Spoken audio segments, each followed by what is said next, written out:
చేసుకుంటున్నాను మరి. పాయింట్లు సమాధానం నోట్ చెప్పాలి కదా. చేసుకుంటున్నారా?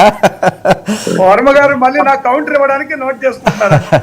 ఏంటి జగన్మోహన్ రెడ్డి గారిని అంత తక్కువగా అంచనా వేస్తున్నారా? ప్రత్యక్ష రాజకీయాల్లో మీకు చాలా అనుభవం ఉన్నది కాబట్టి వర్మ గారు. అంటే ఎలా ఉంటదంటే అండి, మ్మ్. ప్రతి ఒక్కళ్ళు వ్యాపారం బిజినెస్ లాభం రావాలని చేస్తారు. ఉమ్, అలాగే రాజకీయ పార్టీలు కూడా 100% వెళ్ళిపోవాలనే ప్రయత్నం చేస్తారు. ఆ విధమైన ప్రయత్నం కుప్పంలో జగన్మోహన్ రెడ్డి గారు కూడా చేశారు. అంటే ఇక్కడ కుప్పానికి ఇటు వచ్చేసరికి కడపలో ఈ పులివెందులకి డిఫరెన్స్ కొన్ని ఏంటంటే క్యారెక్టర్ వైజ్ కొన్ని డిఫరెన్సెస్ ఉన్నాయి జరిగిన ఇన్సిడెంట్స్ వల్ల.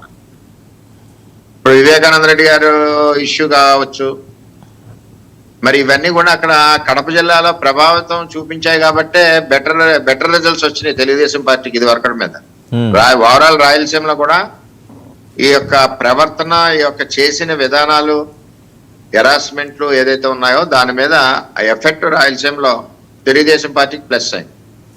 ఇందులో భాగంగానే ఇరిగేషన్ వైజ్ కానీ ఈ వైజ్ కానీ ఈ మధ్యన రివ్యూలు చేసి పెండింగ్ ప్రాజెక్ట్స్ కానీ వీటిలన్నిటి మీద కంప్లీట్ చేసి కడప జిల్లాను కూడా మిగిలిన జిల్లాలతో సమానంగా మనం చూసుకోవాల్సిన బాధ్యత ఉంది, డెవలప్ చేయవలసిన బాధ్యత ఉందన్నది ఒక ఆలోచన చంద్రబాబు నాయుడు గారికి రాష్ట్రం అంతా. అందులో భాగంగానే తెలుగుదేశం పార్టీ పెరగాలన్న స్వార్థం కూడా ఉంటుంది, 100% ఉంటుంది, అందులో తేడా లేదు.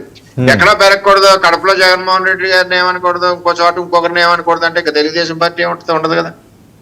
ప్రతి చోట తెలుగుదేశం పార్టీ ఉండాలి, ప్రతి చోట గెలవాలన్న ఆలోచన చంద్రబాబు నాయుడు గారికి ఉన్నప్పుడే క్యాడర్ బలంగా పనిచేస్తుంటారు. ఓకే, చేత అక్కడ పెరగకూడదని లేదు, పెరిగి విధానాలు ఏ విధంగా చేసుకోవాలి పార్టీలు అన్న ఆలోచన చంద్రబాబు నాయుడు గారితో ఒక ఆలోచన ఉంది. డెవలప్మెంట్ యాక్సెప్ట్ పద్ధతిలో అక్కడికి వెళ్ళాలి, వెనకబడి ఉంది, ముఖ్యమంత్రి అయినా సరే అక్కడ వెనకబడి ఉంది. అలాగే స్టీల్ ప్లాంట్ చెప్పారు, అది పూర్తి అవ్వలేదు. ఇలాగే ఇవన్నీ కూడా సమస్యలు చాలా ఉన్నాయి అక్కడ. ఆ సమస్యలు పూర్తి చేయడం వలన ప్రజల అభిమానం పొందుతాం, తద్వారా తెలుగుదేశం పార్టీ బలపడుతుందని ఒక ఆలోచన. ఓకే, అదే ఆలోచన పవన్ కళ్యాణ్ గారికి కూడా. ఏంటి టీడీపీ పార్టీకైనా. ఇంకో విషయం బాగా వైరల్ అవుతుంది వర్మ గారు, మీరే దీనికి సమాధానం చెప్పాలి స్ట్రైట్ గాని.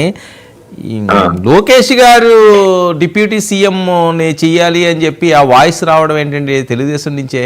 అది కొద్దిగా ఇబ్బందికరంగా లేదా కూటమికి? అంటే వర్మ గారు ఇక్కడ వాయిస్ రావడం అంటే ప్రతి కార్యకర్తకి ప్రతి లీడరు ఎదగాలంది. ఉమ్, ఆ కార్యకర్తల ఆలోచనలో వాళ్ళ యొక్క అభిమానాన్ని పంచుతారు. అది వాయిస్ రాకూడదని ప్రజాస్వామ్యంలో ఏది ఉండదు కదా. అంటే డిప్యూటీ సీఎం ఆల్రెడీ ఒకరు ఉన్నారు కదా, అందులోనే పవన్ కళ్యాణ్ ఉన్నారు అక్కడ, అదే కావాలి అంటే అది వేరే రకంగా వెళ్దా? అదే పార్టీ కూటమిలో ఏ విధమైన ఇబ్బందులు లేవు సార్. ఇప్పుడు జనసేన పార్టీ వాళ్ళు ఏమంటారు, మీటింగ్ వెళ్ళినప్పుడు సీఎం సీఎం అంటారు. అంటే ఆ నాయకుడు సీఎం అవ్వాలని కోరుకుంటారు కదా కార్యకర్తలు ఆ పార్టీ తరపు నుంచి. ఉమ్, అదేవిధంగా తెలుగుదేశం పార్టీలో ఏమనుకుంటారు, భవిష్యత్ తరం నాయకుడు కాబట్టి కింది కార్యకర్తలు అందరూ వాళ్ళు కడుపులో ఏదో అభిమానం ఉంటుంటుంది. ఇవన్నీ కూడా అల్టిమేట్ గా ప్రజలు నిర్ణయిస్తారు, ప్రజలు ఏ విధంగా ముందుకెళ్లాలని ఆలోచన చేస్తారు. ఎవరో కార్యకర్తల అభిప్రాయాలు మనం వద్దని అనలేము. ఉమ్, ఎందుకంటే ఎక్కడన్నా మీటింగ్ ఉందనుకోండి, చంద్రబాబు నాయుడు గారు ప్రతిపక్షంలో ఉన్నారనుకోండి సీఎం సీఎం అనేవారు, అలాగే పవన్ కళ్యాణ్ గారు ప్రతిపక్షంలో ఉన్నప్పుడు కూడా సీఎం సీఎం అనేవారు. అంటే అది కార్యకర్తల యొక్క మనోభావం. ఉమ్, మా నాయకుడు ఈ విధంగా ఉండాలని ఒక ఆలోచన. ఆ ఆలోచన మనం తప్పు పట్టడం అన్నది కరెక్ట్ కాదు. ఎందుకంటే కార్యకర్తలు ఆ విధానంతో మనకు పనిచేస్తూ ఉంటారు. ఎన్ని సంవత్సరాలైనా నన్ను ఒకరిని ఒక చోట చూడాలని అనుకున్నారనుకోండి, చూసి వరకు కూడా పనిచేస్తుంటారు కార్యకర్తలు. ఆ కార్యకర్తలు ఉన్నారు కాబట్టి ఇవాళ తెలుగుదేశం పార్టీ అవనండి, జనసేన పార్టీ అవనండి, ఇంకో పార్టీ అవనండి, పార్టీలు నిలబడి ఉంటాయి. రైట్. శాంతిప్రసాద్ గారు మీ అభిప్రాయం ఏంటి? ఏ అంశం మీద సార్ వర్మ గారు? చాలా విపులంగా రాజశేఖర్ గారు చెప్పారు. ఏదో అనుకుంటారు, కలలకు అంటుంటారు, అవేవి కూడా సాధ్యమయ్యే పరిస్థితి లేదు. మేము అనుకున్నాం కదా అప్పుడు 151 సీట్లు ఉన్నప్పుడు. ఇప్పుడు మీరు 164 ఉన్నప్పుడు కూడా మీరు ఇంక జగన్మోహన్ రెడ్డి ఎక్కడున్నాడు, అసలు జగన్మోహన్ రెడ్డిని మర్చిపోయారు, వైసీపీ అసలు ఉండదు. అయితే నేను కాకుమాన్ రాజశేఖర్ గారి బోల్డ్ స్టేట్మెంట్ నేను సంపూర్ణంగా ఆహ్వానిస్తాను. ఎందుకంటే వైసీపీలో ఇటువంటి రాజకీయ నాయకులు చాలా తక్కువగా ఉంటారు. ఇటువంటి వాళ్ళు డిబేట్లకు వస్తే వైసీపీ బలపడుతుంది. వేరే రకమైన వాళ్ళు వస్తే వైసీపీ మరి దాని పరిస్థితిని మీకు చెప్పలేం. కానీ ఇటువంటి వాళ్ళు ఎక్కువ తరచుగా రావాలా, అర్థవంతమైన విశ్లేషణ చర్చ జరుగుతాయి.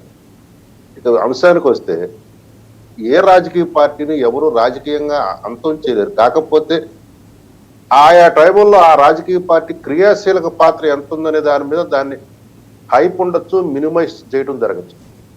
నేను